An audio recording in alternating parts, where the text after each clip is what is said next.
할렐루야, 사랑하는 우리 성도 여러분, 오늘도 좋은 날입니다. 하나님께서 우리에게 귀한 은혜와 말씀으로 새롭게 하실 줄로 믿습니다. 우리 다 함께 신앙을 고백하겠습니다.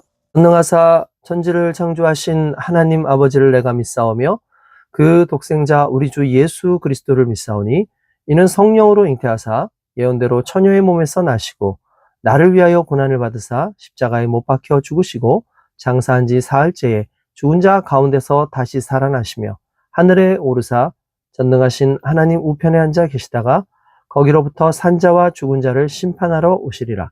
성령을 믿사오며 거룩한 공교회와 성도가 서로 교제하는 것과 죄를 사하여 주시는 것과 몸이 다시 사는 것과 영원히 사는 것을 믿사옵나이다.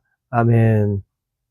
네, 오늘 우리가 함께 은혜 받으실 하나님의 말씀은 야고보서 제4장 우리 6절에서부터 10절까지의 말씀을 함께 보도록 하겠습니다. 그러나 더욱 큰 은혜를 주시나니 그러므로 일러스되 하나님이 교만한 자를 물리치시고 겸손한 자에게 은혜를 주신다 하였느니라. 그런즉 너희는 하나님께 복종할지어다. 마귀를 대적하라. 그리하면 너희를 피하리라. 하나님을 가까이 하라. 그리하면 너희를 가까이 하시리라. 죄인들아 손을 깨끗이 하라. 두 마음을 품은 자들아 마음을 성결하게 하라. 슬퍼하며 애통하며 울지어다. 너희 웃음을 애통으로 너희 즐거움을 근심으로 바꿀지어다. 주 앞에서 낮추라. 그리하면 주께서 너희를 높이시리라. 아멘. 오늘 이 말씀을 우리가 좀 깊이 좀 살펴볼 필요가 있을 것 같습니다. 일단 우리 6절 말씀을 보면은 일단은 우리가 이 성경에 우리가 1절부터 그 5절까지의 이제 말씀을 보면서 이 부분을 보면은 먼저 뭘 깨달을 수 있냐면은 우리가 여기에서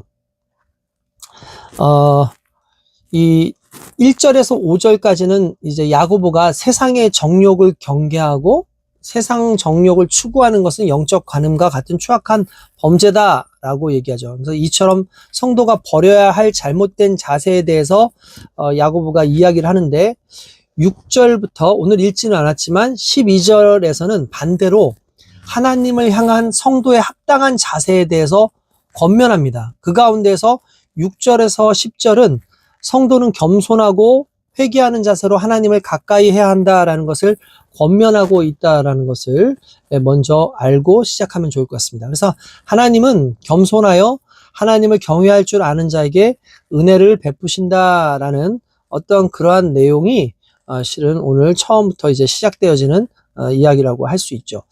자, 6절을 보면은 그러나 더욱 큰 은혜를 주시나니 그러므로 일렀을 때 하나님이 교만한 자를 물리치시고 겸손한 자에게 은혜를 주신다 하였느니라 라고 되어 있습니다.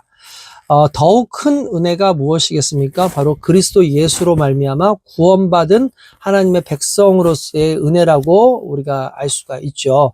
그러니까 이제 하나님께서 우리를 사모하시고 또한 우리가 하나님 안에 거하며 세상과 오히려 벗하지 않고 살아가는 그 이유가 뭐냐면 우리 안에 하나님의 그 큰 은혜가 있기 때문이에요. 그러니까 우리가 그 은혜가 있기 때문에 우리가 그 은혜 속에서 이제 살아가는 것이고, 그러므로 일렀을 때 하나님이 교만한 자를 물리치시고 겸손한 자에게 은혜를 주신다 하였느니라 라고 되었을 때 여기에서 말하는 교만한 자를 물리치시고 라는 말의 뜻은 아직까지 과거의 옛사람, 흔히 말하는 내가 주인이 되어서 살아가는 사람, 그걸 교만이라 그래요. 교만이라는 건 하나님이 내 주인이 아니라 내가 주인 되는 것을 교만이라고 합니다. 그리고 내가 주인 되었을 때 내 안에서 나오는 정욕대로 내가 정말 누리고자 하는 세상의 쾌락대로 살아가려고 하는 그 나의 본성, 나의 주인됨, 그것을 교만이라고 이야기할 수 있죠. 근데 그 교만, 그리고 그것으로부터 얻게 되는 어떠한 즐거움, 그것보다 더 큰 은혜가 있는데 그게 바로 구원의 은혜고 하나님께서 성령으로 말미암아 우리를 사랑하시는 그 사랑, 그것이 바로 더 큰 은혜죠. 그러면서 여기에서는 겸손한 자에게 은혜를 주신다 하였느니라 라고 되어 있는데, 이 겸손한 자라는 말은 말 그대로 하나님을 주인으로 인정하는 자예요. 하나님 앞에서 낮아지는 자를 겸손한 자라고 얘기하고, 결국 예수 그리스도께서 나의 주인이 되어 주실 때에 구원의 역사가 일어나고, 예수님이 나의 주인이 되어 주실 때에 진정 비로소 내가 하나님 안에서 하나님의 자녀로 거듭나게 되는 것이죠.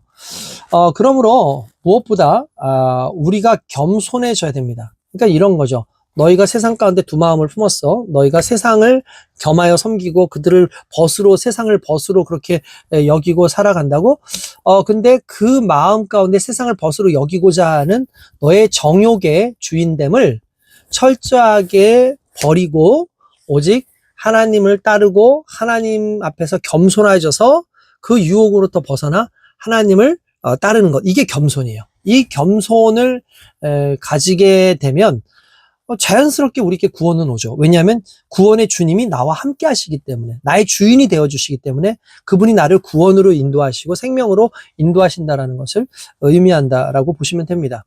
그러면서 자연스럽게 나와 있는 것은 그런즉 너희는 하나님께 복종할지어다 마귀를 대적하라 그리하면 너희를 피하리라 라고 되어 있습니다. 여기서 그런즉 너희는 하나님께 복종할지어다 라는 말은 겸손해져라 라는 말과 같은 의미예요. 어쩔 수 없이 그냥 두드려 맞고 해가지고 더 이상 힘이 안 되니까 복종하는 그 개념이 아니라 내 주권을 하나님께 넘긴다 라는 의미가 바로 복종한다는 거예요. 그러니까 복종은 그냥 단순하게 그냥 그 힘에 강제적으로 압도되어 가지고 아유 어쩔 수 없이 그냥 끌려가야지 뭐 이런 개념이 아니라, 애초에 저분을 내가 대상으로 싸울 수 있는 것도 아니고 오히려 저분을 통해서 내가 아니라 저분이 나의 주인이라는 사실을 내가 내려놓는 그 겸손함, 그 행위가 바로 복종이라는 거예요. 결국 하나님께 복종한다라는 것은 무엇을 의미하는 겁니까? 그분이 나를 지배하시도록 나를 둔다는 거죠. 그러면서 뭐라냐면 마귀를 대적하라 그래야면 너희를 피하리라 라고 이야기합니다. 여기서 마귀를 대적하라는 그 이야기는 말씀으로 대적하라라는 말씀도 있을 수 있고, 복음으로 대적하라는 말씀도 있고, 그리스도의 능력과 사랑으로 대적하라라는 말씀으로 볼 수도 있겠죠. 근데 여기에서 마귀를 대적한다라는 그 의미 속에서는요, 그를 싸워서 이겨라라는 그 개념보다 마귀가 주는 유혹을요, 그것을 거부하라는 거예요. 그러니까 이 마귀가 주는 그 유혹을 거부하라. 거부한다는 게 뭡니까? 말 그대로 대적하는 거죠. 간단해서 마귀가 내가 너희의 주인이야, 내가 쾌락의 주인이야, 너의 정욕의 주인이야 라고 할 때 그 정욕을 거부하는 것, 이게 마귀를 대적하는 거예요. 결국 그렇게 하는 순간에 누가 주인이 되셨다는 거예요? 예수님이 나의 주인이 되시는 거죠. 그러면 마귀는 예수님을 피하죠. 그러니까 내 인생 가운데 피하게 되어 있어요. 이게 지금 성경에서 말하고 있는 내용입니다. 또한 하나님을 가까이 하라. 그리하면 너희를 가까이 하시리라. 여러분 애초에 얘기했죠. 세상을 우리가 벗하지 않는 방법은 하나님과 더 가까워지는 것이다. 세상을 벗하지 않을 수 있는 방법은 하나님과 더 가까워지는 것이다. 부부관계가 좋은 사람이 밖에서 엉뚱한 짓을 할 리가 없죠. 마찬가지로 하나님과 더 가까워지면 하나님께서도 우리와 더 가까워질 수밖에 없고, 상대적으로 이 악한 이 추악한 것들로부터 우리가 벗어날 수밖에 없는 상황이 생기는 겁니다. 여기에서 또 한 가지 보면은 죄인들아 손을 깨끗이 하라. 두 마음을 품은 자들아 마음을 성결하게 하라 라는 말이 나옵니다. 이거는 실은 제사용법이라고 볼 수 있어요. 죄인들아 손을 깨끗이 하라 라는 그 말은, 일단 하나님 앞에 예배를 드리는 제사장들이 물두멍이라든지 이런 데에 있는 그 물에 손을 깨끗이 씻고 몸을 정결하게 씻습니다. 그러니까 손을 씻는다라는 개념 자체가 옛사람의 과거를 다 떨쳐버리는 어떤 외적 노력, 외적 어떤 나의 모습인 거죠. 그러니까 우리가 마음만이 아니라 내 행함 속에서도 이미 그것을 다 떨쳐내 버리는 어떠한 그 손을 깨끗게 하는 어떤 그 행위가 있어야 됩니다. 이스라엘 백성들은 예로부터 정결례가 있어서 반드시 음식을 먹든 예배를 드리든 뭘 할든 그때마다 손을 씻는 그 버릇이 있죠. 그것은 세상의 것으로부터 오염되어진 것을 털어낸다라는 그런 의미가 있는데, 실질적으로 우리의 삶 가운데, 우리의 행함 가운데 더럽고 추악한 것들을 털어버리는 그 모습들이 주님 앞에 있어야 되는 것이고요. 또한 두 마음을 품은 자들아. 지금 죄인이나 두 마음을 품은 자는 실은 같은 말이에요. 누가 죄인입니까? 하나님을 이제 대적하고 하나님의 이제 대적되어 있는 세상을 이제 벗으로 여긴 사람이 하나님 앞에서는 죄인인 거죠. 그리고 그런 사람들을 똑같은 말로 두 마음을 품은 자라고 합니다. 여기서 손이라고 하는 외형적인 부분을 넘어서 이제는 두 마음이라고 하는 어떤 심령적인 부분을 얘기하는데, 두 마음을 품은 자들이라는 그 말, 이걸 그들에게 성결하게 하라라는 말은 우리가 마태복음에 나와 있는 말로 마음이 청결한 자라는 말을 로 표현할 수 있을 것 같아요. 마음이 청결하다라는 말이 무슨 말이죠? 그 위에 두 마음을 품지 않았다라는 거예요. 그러니까 싱글 포커스.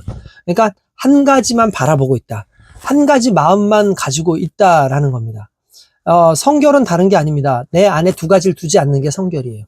간단히 말해서 성결이라는 건 뭡니까? 두 마음을 가지고 있는 자들아, 곧 너가 가지고 있는 세상과 하나님 사이에서의 그 한 마음을 가차없이 던져버려라. 내 마음을 하나님께 두어라 라는 거죠. 그때 성결하면, 거룩함이 뭡니까? 하나님이 임하실 때 거룩함이 임하는 것처럼 하나님만 오직 유일하게 나의 주인이시고 나의 모든 것 되십니다. 이게 성결이에요. 결국 내 마음이 하나님 한 분만으로 만족하겠습니다라는 그 내용이 있어야 된다는 사실이죠. 그러면서 슬퍼하며 애통하며 울지어다. 너희 웃음을 애통으로 너희의 즐거움을 근심으로 바꿀지어다 라고 말씀하시고 있습니다. 간단하게 말하면 뭡니까? 우리가 슬퍼하고 애통하고 울라는 거죠.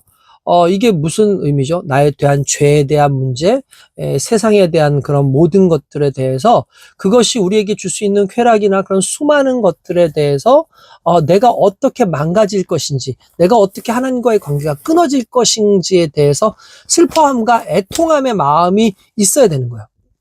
그걸 회개라고 합니다. 회개는 결국 돌아서야 되죠.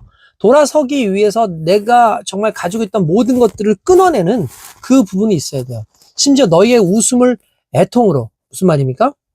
너희가 세상 속에서 쾌락을 누리고 있었던, 흔히 말하는 정부를 내가 다른 사람을 이렇게 사귀고 있다고 해봅시다. 그 안에서 막 즐거움이 있잖아요. 새로운 어떤 즐거움이 있을 수 있어요.